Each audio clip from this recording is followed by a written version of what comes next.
It's time for The Story Behind the Person, featuring lively, in-depth conversation with compelling guests from our community. And here is our host, Jonathan Van Bilsen. Hello and welcome. You'll notice a different set from our regular shows, and that's because we're recording on the stage of the Town Hall Theatre in Port Perry, in front of a live audience. This is part of the 150th celebration of this wonderful old building. Our first guest today is Alissa Smith, who's been involved with the Town Hall Theatre most of her life.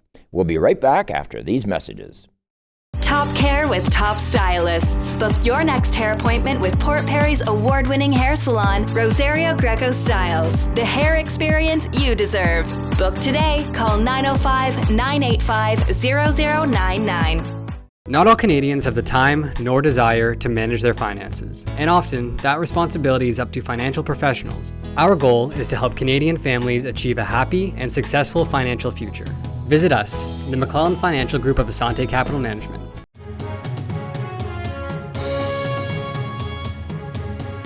Welcome back. As I mentioned, my guest today is musician Alissa Smith. Alissa, welcome to the show. Thank you for having me. So we're on the stage here of the Town Hall Theatre, which is just fantastic. And every time I come here for a production or see anything associated with this, your name appears. So you're involved in a lot of musical productions here. Mm-hmm.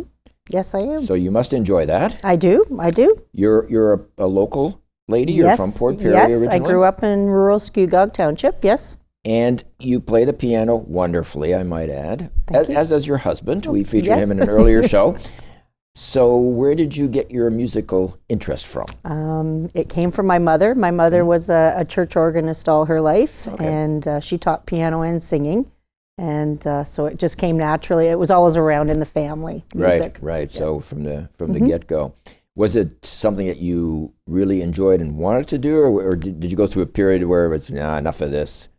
At the beginning, yes. I wanted my mom to teach me. She said no, because I wanted to have a lesson every day. I just loved it so much. Right. So after a little while, she's decided, okay, now's the time to start. So about 7 years old, she sent me on to somebody else. Okay. And from there, I continued on with my lessons. So great. And it's obviously, now you stopped taking lessons at a certain point, I assume, right? Actually, I continued right through until I finished my degree in piano. Okay. So it was in my young 20s when I finished off. Really? Yeah. Mm-hmm. So you did the conservatory program? Yes, I did, yes. All right. Mm-hmm. And is this your full-time career, music? Has it always been your full-time career? No. It started out as a part-time job when I was in high school, but it's all mostly been a hobby that I've kept my hand in. Mm-hmm.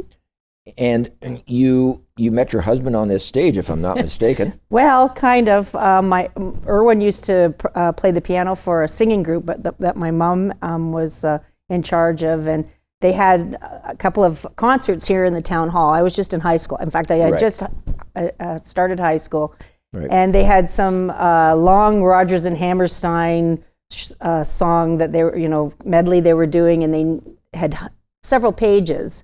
And Erwin plays very well. He also plays very well by ear. Right. And he had a little problem getting the pages turned. So my mother asked me if I would come in and turn pages for them. And I said, well, what kind of a player is he if he can't turn his own pages?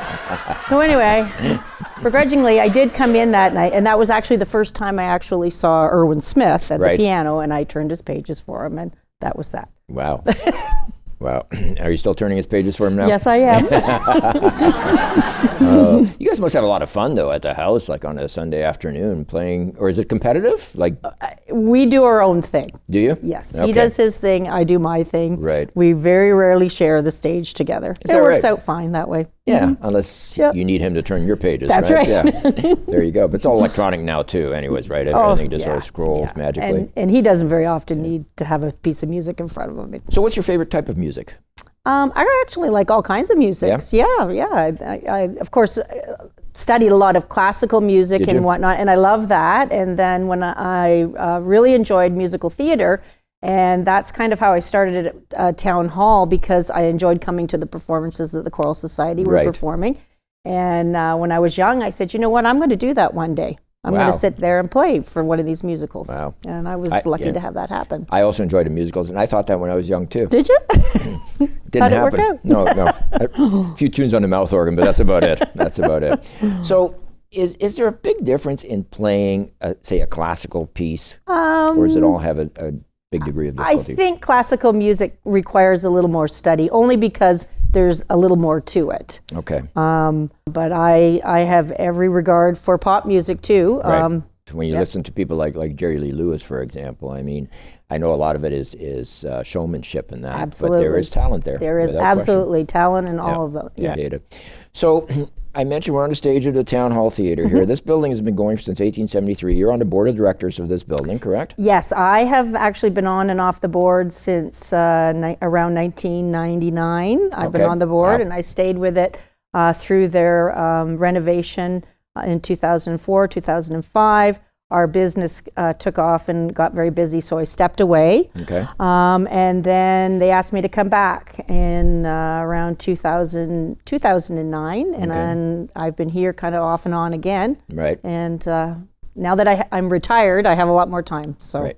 So Irwin did mention, I remember back in that show we did, that you were pretty well equal partners on the hard work side of that business. Yes. So, and I can appreciate what that would be like. Yeah. Well, we both grew up on farms, so we both know how to chip in and do whatever needs to be done. Right. So the history of this building goes back to 1873. I assume that's when it was built, hence the name. It was, yes. See how I did that? Yes, that was very smart. I picked up on that very quick. So there have been lots of renovations, but it's been more than just a theater. I imagine it was this Town Hall of Port Perry when it first got built, right? It was, and according to the historical notes and whatnot, they actually had their first town hall meeting in November of 1873, and apparently it wasn't finished at that time. Right. Walls weren't done, It was very, very bare, but as time went on, of course, they received more money and they were able to finish it off. Right. But it was used quite a bit for the high school in Port Perry, because their first high school up on Rosa Street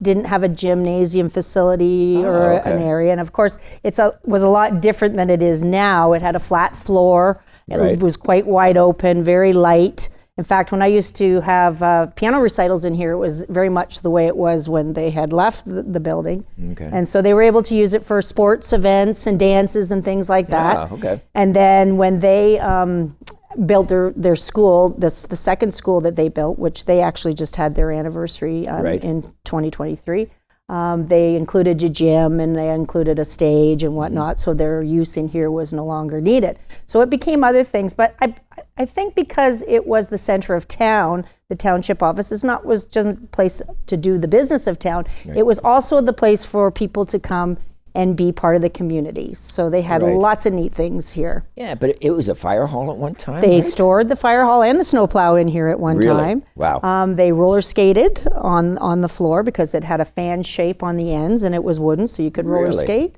They did movies in here. They also was it not a lingerie factory or something? Yes. Eventually, as the township building was built, this sat empty, so they rented it out to try to make some funds. Yes, and the most famous would be the Gossard Garment Factory. Right. That's for a number of years. For a number of years. In fact, I think before they resurrected it in '75, that was the last thing that was in here. So 1975 is when they kind of transferred it back into to a theater. That's right. On a permanent basis. That's right. What they did was there was a group of people that got together and they saved it from being demolished. So I was going to say they were talking about tearing it down. They wanted to make it into a parking lot. They got together and raised the funds, and they said, "We have a great idea. Let's open it up as a theater." So the renovations must have been quite an undertaking. If it was a garment factory, I mean, you're probably picking up pins and needles for a long time. You asked Kent Farndale about that, the hundreds and hundreds of pins that they picked out of the floorboards because it was, wooden floor. But they did. They were able to resurrect it to a point where they were able to bring in Canadian talent. Right. I believe Maureen Forster was their original concert that they had. Right. And then the Brilliance Community Theatre was active then, and they joined this as their home place. And then along came Scugog Choral Society, and they became one of their resident groups as well. So the renovations then, once they took place, say 1975, 76 when it was finished, somewhere in that era? About 76, I think, Mm-hmm. And then the Choral Society took it over when, roughly? They came in about around 76, 77, yeah. And did I read that the first show was the Pirates of Penzance? It was, right? Yeah. And we actually have ticket stub from a traveling troupe that had come to the town hall in the 1900s. Wow. And they performed the Pirates of Penzance. So I saw, and I can't remember when it was, I'm thinking 5 or 6 years ago, there was a display on the history of it, and there was all sorts of clippings and information and that. And some of the people that performed here, and one comes to mind, was Dr. John Stewart, who's a physician now retired, who has a fantastic voice and used it on stage. Along with so many talented people in this group. There's been wonderful talent has come through this hall. So some of the productions that were done by the Choral Society, Mamma Mia was in the fairly recent, 2018, yes. But in the early days, what were some of the Well, they love of course, musical theater was very active in the 50s, 40s, and 50s. So they did a lot of the Rodgers and Hammerstein, Sound of Music, Oklahoma. They did a couple of versions of My Fair Lady, which was a wonderful production. Wow. And then theater became had a change of face, and now we have some amazing, up-to-date new shows. Which is one of them was the Mamma Mia show. Right, and the Addams Family. Yes, musical, absolutely. Which was wonderful. We're thinking of turning our show into a musical as well. Oh, that would be great. Yeah. Yes. Yeah. No. Maybe not so much, right? As I mentioned before, I can't sing. So, and somebody said, well, everybody can sing, and that's true, but not well. Everybody can drive too. Everybody can drive well too, or can drive it anyways.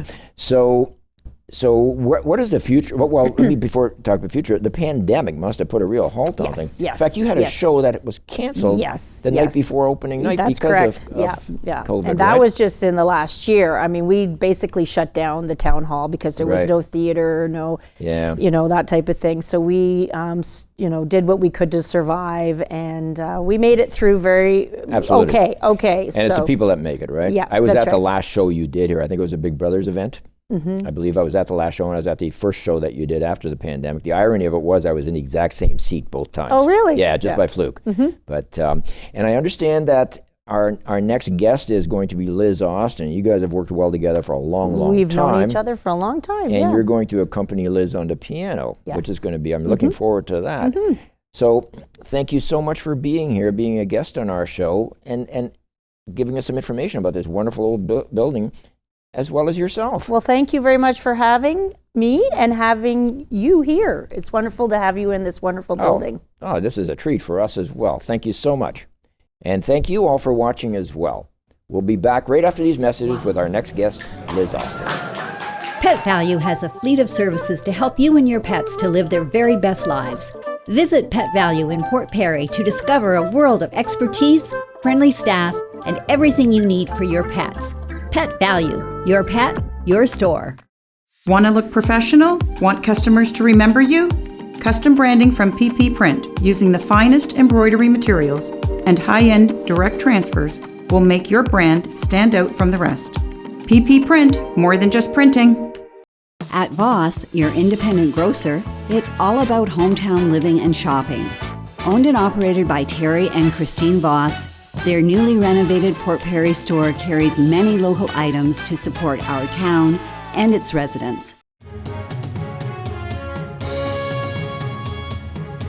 Welcome back. As I mentioned, my guest today is Liz Auston, a fantastic singer. Liz, welcome to the show. Thank you for having me. So, your voice is magnificent, and I understand we're going to get to hear it afterwards, which is going to be great. I've heard you in a number of productions. I wanted to kind of dig back into the history a little bit. When did you first start singing? Oh, I mean, singing to a degree where people were really entertaining people. Were they wanted to hear me? A good way to put it. I was trying to be diplomatic. Well, I think, as a child, I used to envision being in shows. I used to have, I remember my mom got me a new pair of little dress shoes. I was probably 3, and I stood at our front window, and I was like, were they tapping, red? Thinking that, no, they were black patent. But just thinking, it'd be so fun to make this tippy-tappy sound. Because I took dance too. Oh, did you? Yeah, okay. I took dance. Are you from this area? Or? No, I'm from Collingwood. Oh, okay. Yeah. Wow. Mm-hmm. Wonderful. Mm-hmm. So how old were you when you came to Port Perry? Port Perry? I won't say Roughly. age, but we came in 19 2001. My son was Okay. just 3 months old when we moved here. Oh, amazing. So did you move here because of business, your husband's business? I don't want to get too because into it. because of my husband's work. He Okay. ended up working in Pickering, and his father, who's passed since, but his father was living here and he was retired. Okay. So we both came from small towns. Right. And we thought Port Perry was a lovely little town that kind of fit in with It is. what we wanted. Yeah, And it the commute is. from Collingwood to Pickering was just too much for him on a daily basis. Yeah, I'm he assuming, of won't course. move to Collingwood. Yeah, that's right. Exactly. Yeah. So you were singing and dancing for fun, I assumed, when you were Yeah, it little. was fun. And then it still It was is fun, fun, yeah. right? But you got into it more and more from a professional perspective. Well, I mean, when I was younger, I enjoyed. I mean, my mother put me in figure skating. As Okay. any parent, they put you in all these things, Right. and I was the fastest walker on ice, so it was clear I was not meant to be a figure skater. But then I got into piano. I took piano lessons. Okay. And from there, I enjoyed singing. I started singing and having solos with our church choir Right. as a young girl. And I started taking vocal lessons, and I did the whole Royal Conservatory up to grade 8. Okay. And from there, I went to university. When I went to university, I took dramatic arts with some musical theater Right. courses involved in there as well. And I just knew it was for me.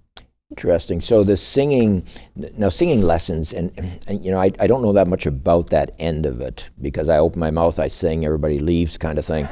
But I'm sure they don't. The singing lesson it must be very disciplined, right? You must be very disciplined to do this. Well, I mean, I would say the most challenging thing is finding a teacher that is in the right vibe with you. Right. Because I took lessons from one very lovely lady, and she just wasn't prepared to take me further. And the next private teacher I had, she was very focused on opera, and Okay. that is not what Right. this instrument was made to do. Right. So it was really, when I was in high school, actually, it's very interesting because I took private vocal lessons, but I had an excellent music and choral instructor when I was in high school. We lived briefly in Toronto, and I went to Leaside High School, and there was a gentleman who was a new teacher, Mr. Bickle, and he was excellent. I still say to this day there are things that I lean back on, and I can hear him saying them. So Right. yeah. And you can enhance a voice through lessons, but if you don't have the tonal qualities, you're never going to get there. Is that right? Well, you can get better, but I don't know if that's necessarily true, because there are some people that are excellent technical singers. Right. I mean, if they were in being adjudicated technically, they're on mark. okay. I would not say I'm an excellent, and Alissa, who plays, our accompanist, can tell you that.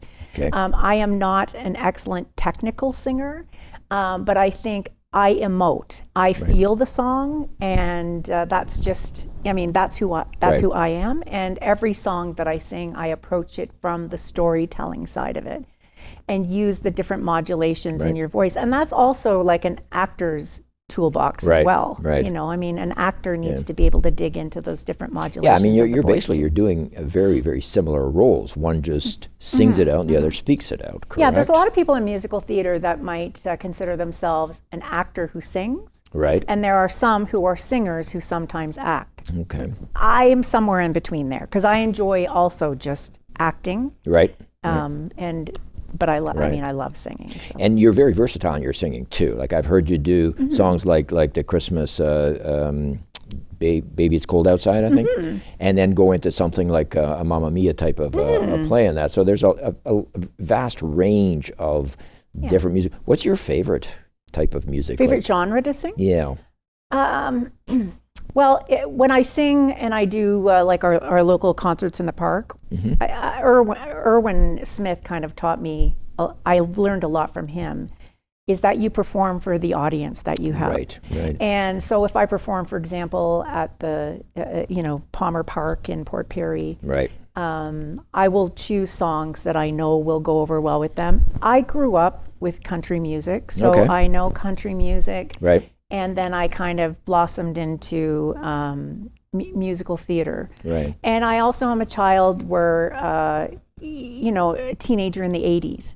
So my stuff I like to sing tends to vary from country into 80s pop and Broadway. Yeah. Interesting. Yeah. Maybe you should look at producing Joseph and the Technicolor Deep Dreamcoat, because it's got a vast range of from country to everything. It does. And in fact, SCS Musicals, they did perform that show in 2006, I think. It's been done here. Yeah. Oh. And we've talked, as I'm also on SCS Musicals board. Right. We have talked about bringing that show back. That would be wonderful. Yeah. Doesn't mean I get to be in it. No, but you produce a lot of shows too, right? I produce and direct.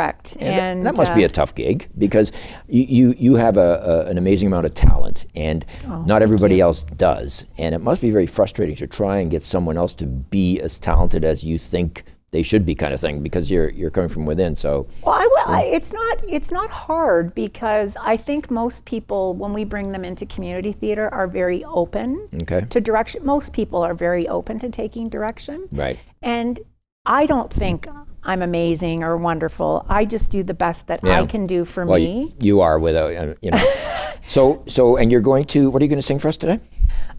We chose Someone to Watch Over Me, which is Ira, and it's a Gershwin tune. Right, yes. From 1926. And it was also used in a musical that they produced called OK. Okay. Oh. Yeah. All right. Okay. Excellent. Yeah. I believe Alissa is set to go. If you want to make your way over to the piano, we will listen to you. Okay, great. Thank you very much. Thank you. Thank you. While Liz is setting up, I just wanted to mention that if you have not had an opportunity to come to the Town Hall 1873 Theater, please do so, because it is just a fantastic venue with excellent performances. Liz, all yours.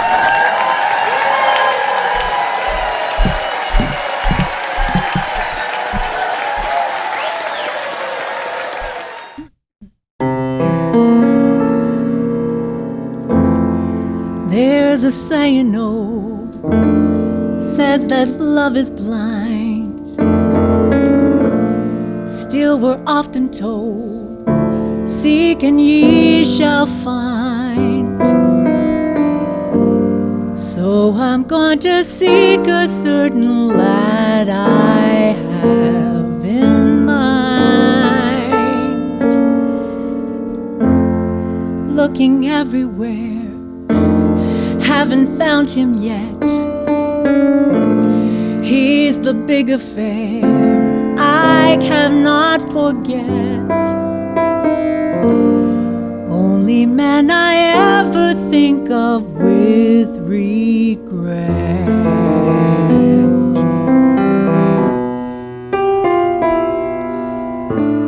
I'd like to add his initials to my monogram.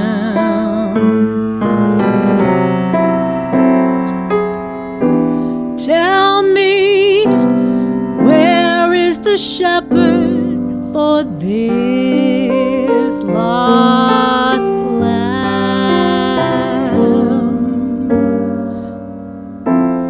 There's a somebody I'm longing to see. I hope that he turns out to be someone who'll watch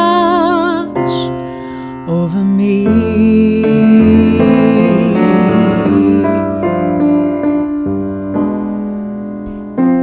I'm a little lamb who's lost in the wood. I know I could always be good to one who watch over me. Although he may not be the man some girls think of as handsome, to my heart he carries the key.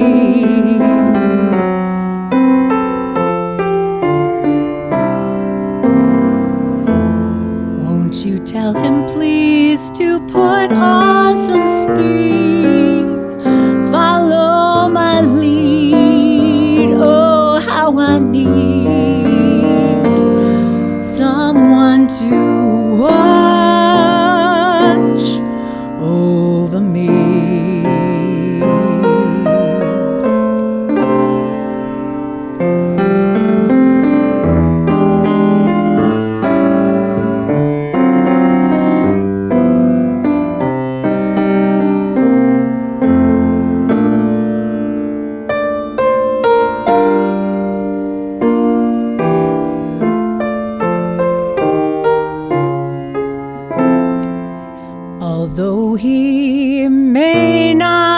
be the man some girls think of as handsome. To my heart, he carries the key.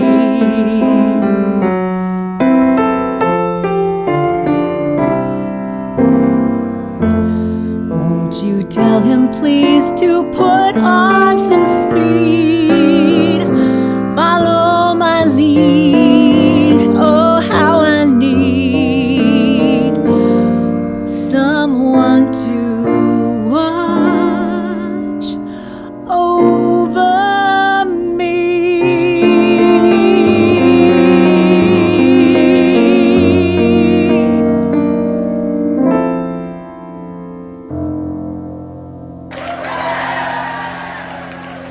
That was fantastic, both Liz and Alissa. Amazing talent, such a beautiful voice. Thank you both so much for being here, and thank you all for watching. Please join us every month to find out the story behind the person right here on Rogers TV.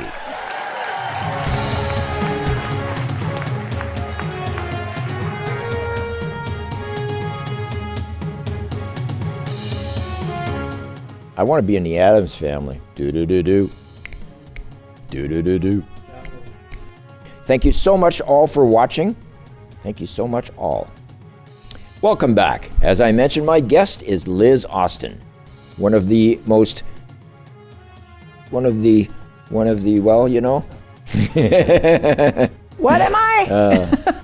One of the prerequisites of this is you have to be able to read, and I kind of scratched that up.